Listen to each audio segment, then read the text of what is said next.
Howdy y'all, Fuzzy Biker here. We are at Baxter Cycle in the Triumph section, but once again we are not here to look at a Triumph. We are here to look at this this is a work in progress Royal Enfield Interceptor. Now we have seen this bike before. This is a bike that I've actually did a video on earlier. I rode this bike when it came in stock form. I took this on about a 130-mile ride, and there's a video back there somewhere where it shows it. Since then, a lot has happened to this bike, and actually a lot more is going to happen to this bike. This is kind of in the beginning stages of change, beginning stages of its metamorphosis. So let's start with what it is. It's a Royal Enfield Interceptor 650, 648 cc's, about 47 horsepower in stock form, 39 foot-pounds of torque. That's about 53 newton meters of torque. Now the thing about this bike, and I said this when I rode it, is that the torque seems to come in immediately over redline. And I did a little work on that, and I found a torque curve, and about 90% of the torque is there at about 2,000 RPMs or 2,200 RPMs. So it just it feels like full power right from the beginning, full torque anyway. It's electronically fuel injected. It's an air and oil cooled engine, inline twin, 4-valve head, 4-valve per cylinder head, so 8 valves total. Oil cooler right there. It's one of my favorite Enfields of all time, honestly. They're all my favorite, but this one is really one of those bikes. It's got the incredibly smooth 6-speed transmission, and I really mean that. When I rode this bike, it seemed like it was always in the right gear, and it always went from gear to gear so well and so easily. It just was a dream. It was a real dream. It has, an assist slipper clutch. Anyway, beautiful engine, just an absolutely beautiful engine.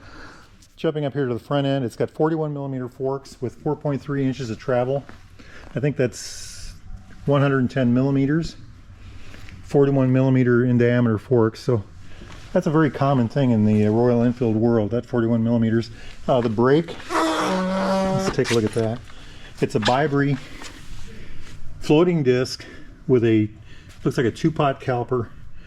Looks like it's supposed to be a 320 millimeter disc, and with ABS, of course, on the front. Let's jump to the back really quick. The back brake is a 240 millimeter Bibree with a single pot. The front tire is a 190, and I think these are 18s. Yep, 190 18, so 190 18-inch. And the rear is an 18-inch, also an 18-inch. It's a 130/70/18 on the rear end. And there's something about the balance of this bike, and I think that's directly related to the tire size. Wheelbase on this hot rod, 55.1. I'm going to say it again. Any bike with a 55 in the wheelbase is one of my favorite things, right? That's about 1,400 millimeters. Seat height in a stock form with a stock seat is 31.7 inches. That's 805 millimeters. Now this bike has this custom seat on, and I'm not sure who makes it. It says Royal Enfield on the back end, but it's a really good looking seat, and I wonder if it's lower than stock. If it is lower, it's probably just a little, but very good looking seat.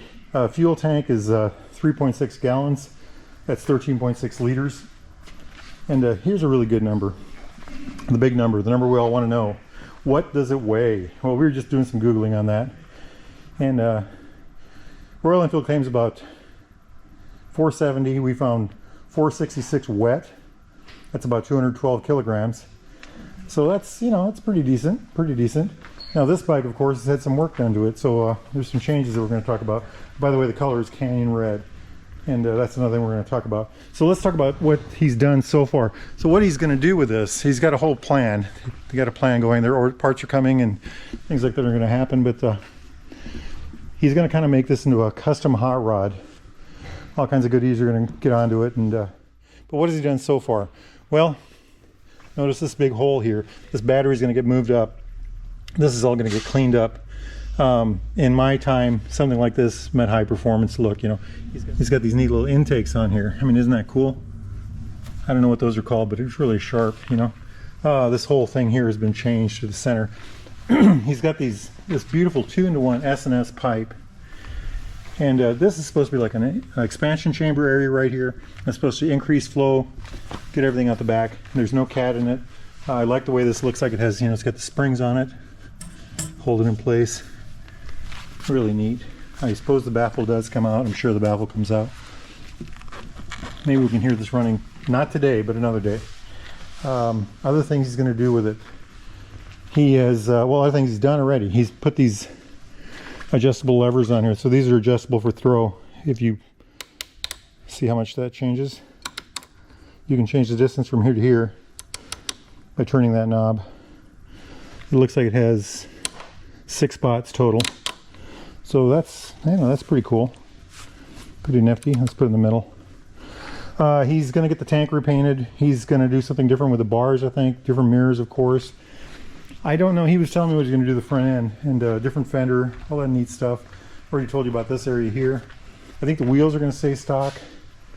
The idea is to kind of make it into a custom hot rod, kind of hot, you know, neat little hot rod bike.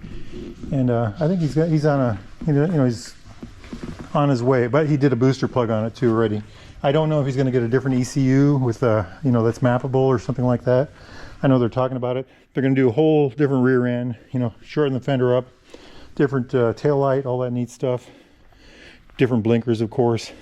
He showed me a picture of what he's going to do with the tank, and I don't really know how to describe that, so I'm going to leave that alone, and we'll come back to this bike later, and y'all can see it then. It's pretty interesting what he's got in mind. It's very unique, and I hope he gets it done.